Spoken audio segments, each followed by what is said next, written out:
sharing your story. I mean, it was very, very touching, but more importantly, it's what we see in you right now, and that's what's so important.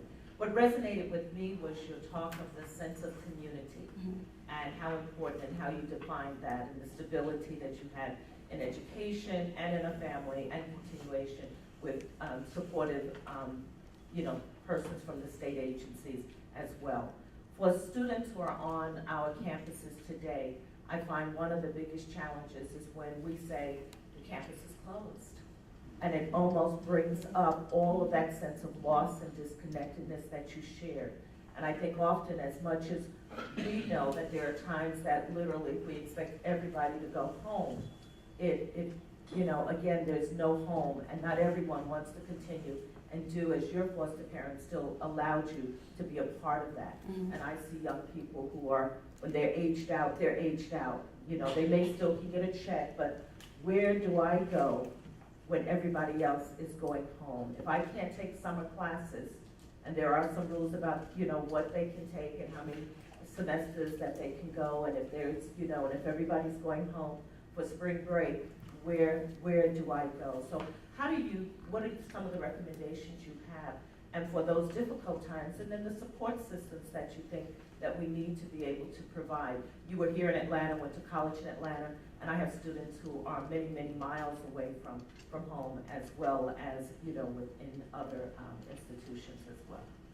Yeah, definitely. And I think that it is absolutely, it's extremely sad for me to consider the fact that a young person's housing is tied to whether or not they're in school.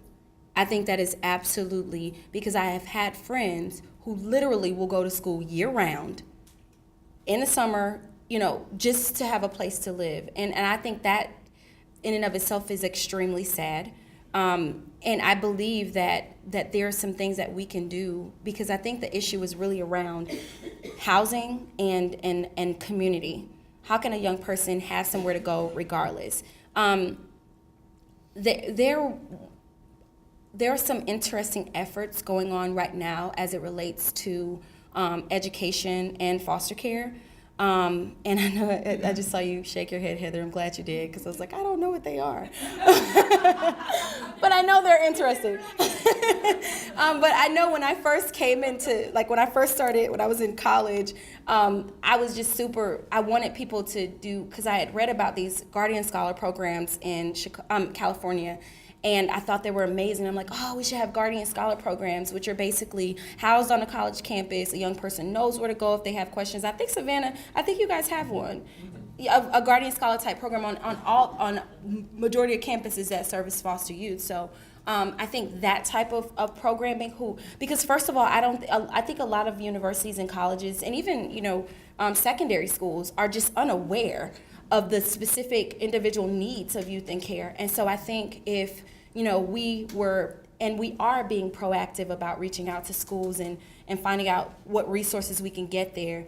But I think the first step is they have to be informed about what are the unique needs. Because I think in general, and maybe I'm being optimistic, I think people want to help. I think people want to provide resources. And so I think it's just about us coming together and finding out, because it's going to be different for every school, for every area.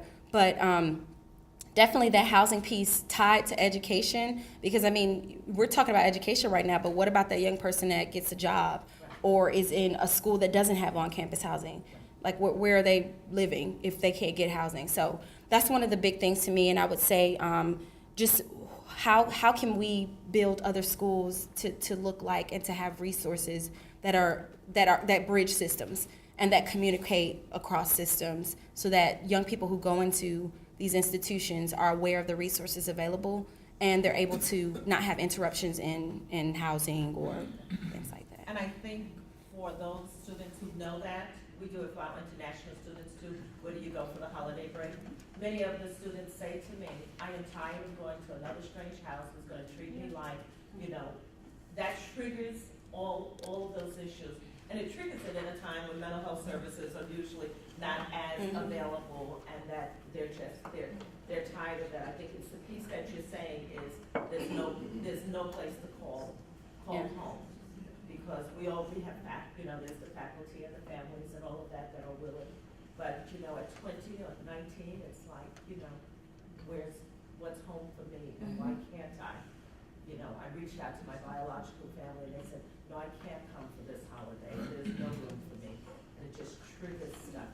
So we keep our campus open, but most people do shut down for a period of time. Yeah. My name is Brittany Jean. I'm also a founding member of Empowerment, and I actually had more of the experience of aging out of, I aged out of foster care at 17. I was actually emancipated from the foster care system. I had a guardian ad litem, and I actually just went to a foster parent that I knew. I had built my own little community network, and at that time it was hard for me to get them to be my guardian. So I kind of had to work around the system to do that. When I came to foster care, like Crystal said, one thing I've heard a lot of is permanency. Permanency is important, and the reality that me and Crystal have found and some of our other friends is that permanency is going to look completely different for us. So Crystal is my permanent connection, and she's a peer. I have my biological family. I'm closer to Crystal than I am to my biological family in a lot of ways. I have my foster parents who actually, I have really developed this bond and this connection with them. I'm from the Savannah area, and I went to college here in Atlanta.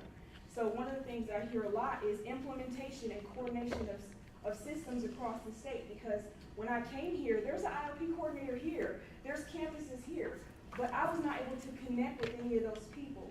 And so what happened with me is my independent living coordinator from Savannah, she did not know the Atlanta area. She just put me in a home that was available. We found an apartment that was available, but it's a very crime-ridden neighborhood. And I actually got attacked. Somebody followed me home and tried to break into my apartment while I was home. And so again, that's kind of what brought up for me when it clicked. And you have to remember, as a teenager, you're not thinking about long-term, your connections, and you're not thinking about it. You're thinking about right now. And so what I want to say is we have to teach these young people to build their own connections. And if they're ever going to do it, they're going to do it in college. Eventually they have to build their own connections.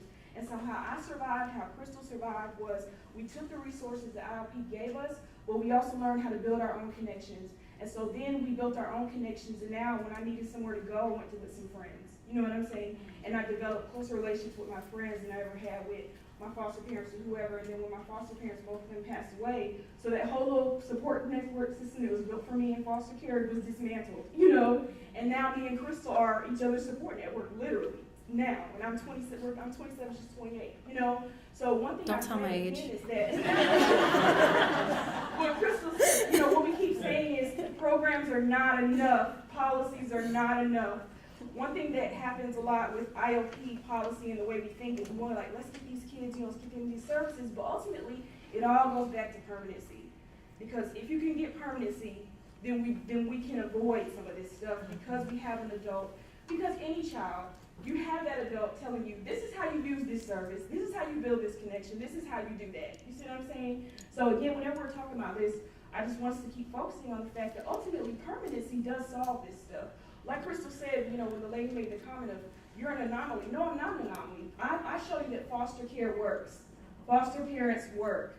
The juvenile justice reform works. Empowerment works, And the issue is, again, what we've all come to with this reform is, how do we get this stuff to trickle down into all of our communities so that everybody can be Brittany and everybody can be Crystal? All right. I like that. Thank you. One more. Just a quick question. I understand you both have been to college, and I'm an alpha, so I wanted to know what role, if any, did sororities and fraternities play in your development, if any? I would say I could not afford to be in an fraternity because I had to, like Crystal, go to school year-round the entire time I was in there because it was tied to my housing, and I had to work to support myself. So I couldn't do a fraternity because I couldn't afford to do it. But I did do a lot of other college leadership programs that really helped me. Alternative Spring Break was one, Young Lawyers. So college programs in general definitely did help me with my leadership skills and advocacy and all that stuff. So it was definitely great too. Yeah. Networking. Same here. I couldn't really afford to do it, but I definitely, again, was very active on my campus because I wanted to be a part of a community outside of foster care.